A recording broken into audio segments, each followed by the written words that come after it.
kodenai lah menyadari aponan salah di diri denai, di diri denai. Ulah parangai bagadang hati akan berubah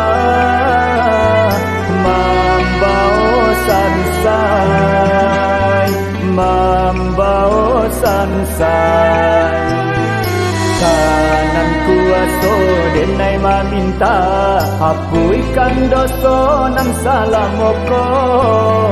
Sepenuh hati denai berjanji nan lata jadi indah diulang lagi.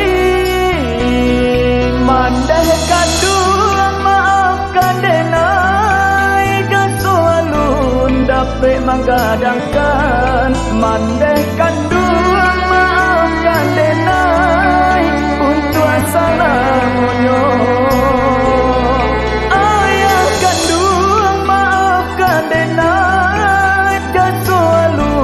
Dapat menggadangkan ayah kandung maafkan denai untuk salah monyo.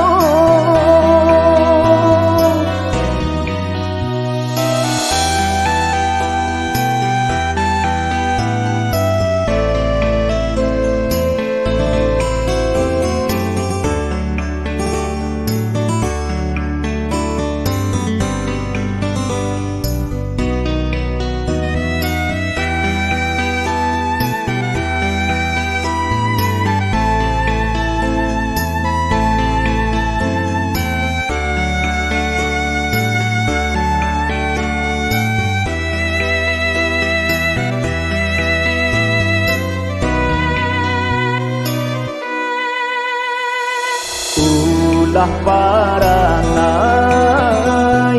bagadang hati akan berubah membawa sansai, membawa sansai. Kanan kuasa denai meminta hapuikan dosa nang salah moko. Sepenuh hati denai berjanji nan lata jadi indah diulang lagi.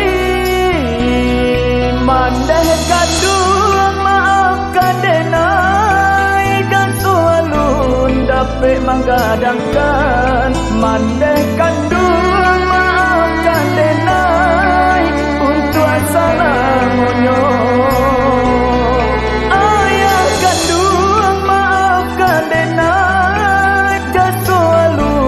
Dapat menggadangkan ayah